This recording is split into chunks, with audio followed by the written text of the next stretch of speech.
Move on to the NHC, where there is still a little bit left to be won. I know Carroll's in the driver's seat. They've already clinched a share of the conference title. But, boy, I'll tell you what, they had to work for it at Columbia City. I was there for the first quarter and a half, and, man, Columbia City looked good throwing the ball against that Carroll defense. I know Doug Dinan and the guys are going to have that cleaned up this week.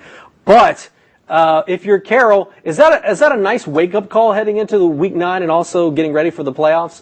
We talked about it with Lures. I think it's a similar thing with Carroll. You come in flat, and especially the NHC this year, any team's going to be able to beat you. So they learned a lesson. But Carroll just keeps finding ways to win. They're 6-0 in games decided by 10 points or less this year. So that's 75% of their games they've won by 10 points or less this year so far. So a lot of people are waiting for Carroll to slip up, and they just keep winning. And then they keep winning in different ways. Their offense leads in 1 week. The defense leads in 1 week. I mean, it's just a complete football team right now because each week a different unit is leading them to victory.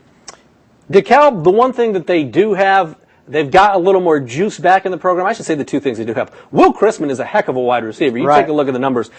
Columbia City, smaller receivers, but they made some big catches against Carroll. Will Chrisman is a known target, so if you're Carroll, how do you make sure that he isn't the guy that beats you this week? Because we've seen him specifically in fourth quarters this year become a huge part of what DeKalb does offensively. It was interesting. When DeKalb played Homestead, they put Ben Skowronek in the defensive backfield, and they double-teamed over the top on Will Chrisman and kind of tried to take him out of the game, especially a guy like Skowronek who's tall, can match up with Chrisman.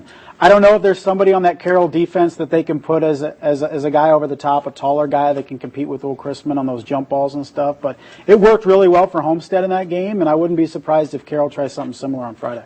When you take a look at Carroll finding their groove offensively with Aiden Smith, how much does that concern you if you're Pete Kemp from the DeKalb Barons? I don't think you can get into a shootout with Carroll. I think you really need to keep him off the scoreboard as much as possible. DeKalb can score, but I don't think they can win a game that gets into the upper 30s and 40s like that. So it's going to be really important to keep Aiden Smith and that offense on the sideline as much as possible. What really strikes me as odd is DeKalb is 1-5 in conference this season, and if they finish 1-6, let's say they lose against Carroll, that looks bad on paper, but it's actually been a really nice season for DeKalb. Yeah, in recent years we see DeKalb at the bottom of the NHC win list.